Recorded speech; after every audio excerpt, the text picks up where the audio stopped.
करके एक व्यवस्था बनाई है और 2020 से हमारी सरकार पूरे प्रदेश के अंदर मिशन शक्ति के एक अभियान को आगे बढ़ा रही है।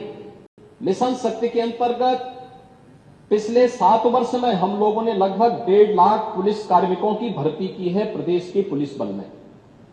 और मुझे बताते हुए प्रसन्नता है कि 17 के पहले जितनी भी भर्तियां हुई उन सभी को अगर हम जोड़ लें तो कुल 10,000 महिला पुलिस कार्मिक भर्ती हुई थी।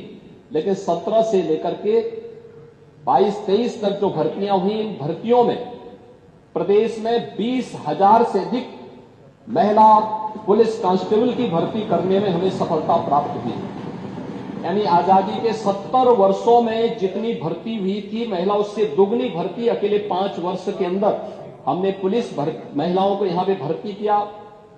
पुलिस की भर्ती में उनकी 20% हॉरिजॉन्टल आरक्षण की व्यवस्था उन्हें प्राप्त हो सके, इसको अनिवार्य रूप से प्रदेश के अंदर लागू किया। लखनऊ, गोरखपुर और बदायूं में महिला पीएसी की बटालियन के गठन की कार्रवाई को भी आगे बढ़ाया। लेकिन जो पुलिस कार्मिक महिलाएं भर्ती हुई थी वे केवल एक कांस्टेबल के रूप में ऑफिस के कार्य को या थाने तक ही अपने को सीमित न रखें, बल्कि महिलाओं की सुरक्षा के साथ साथ शासन की योजनाओं को महिलाओं तक पहुंचाने के लिए उनकी प्रतिभा का लाभ समाज ले सके, इसके लिए प्रदेश के अंदर 10,000 से अधिक महिला बीट स्टेशन स्थापित किए गए, महिला पिंक बूथ की स्थापना की गई और यह भी व्यवस्था लागू की गई कि ये महिला बीट पुलिस अधिकारी हर मिशन शक्ति के अंतर्गत वहां पर जाएंगी। वहां पर सप्ताह में एक बार जाकर के महिला संबंधी घरेलू हिंसा का हो या बाहर की सुरक्षा से जुड़े हुए कोई मुद्दे केंद्र या राज्य सरकार की है, इनसे भी गांव की महिलाओं को अवगत कराएंगे। ये सरकार महिला सुरक्षा के प्रति पूरी के लिए जो कार्रवाई की एंटी रोमियो स्क्वाड का गठन, उसका एक उदाहरण है। और मुझे बताते हुए दुख है कि एंटी रोमियो स्क्वाड का जब हमने गठन किया था, सबसे पहले समाजवादी पार्टी ने इसका विरोध किया था, उसने विरोध किया था।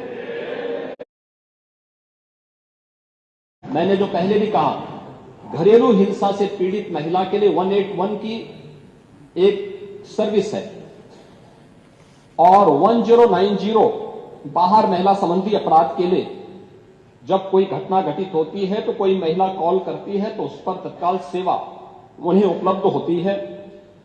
इन सबको इंटीग्रेट करने का काम भी 112 के साथ इंटीग्रेट करने, 181, 1090 और 112 को भी इंटीग्रेट करके अगर कहीं भी सूचना आ रही है उस सूचना को संबंधित तक भेजने के साथ ही उसको तत्काल रिलीफ मिल सके, इसके लिए भी यहां पर कार्य किया गया है।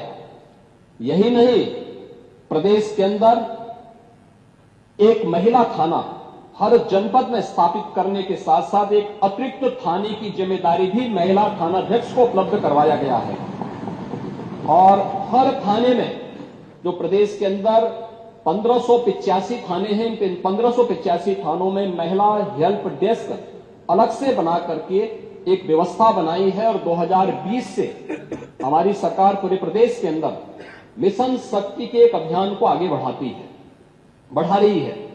मिशन शक्ति के अंतर्गत पिछले 7 वर्ष में हम लोगों ने लगभग 1.5 लाख पुलिस कार्मिकों की भर्ती की है प्रदेश के पुलिस बल में।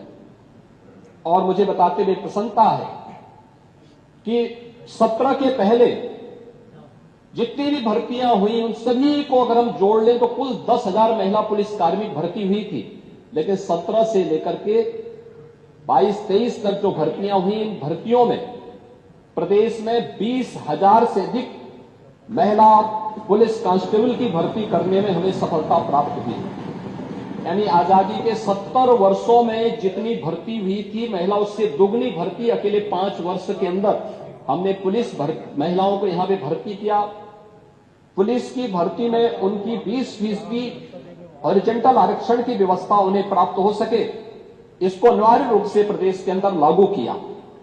लखनऊ, गोरखपुर और बदायूं में महिला पीएसी की बटालियन के गठन की कार्रवाई को भी आगे बढ़ाया।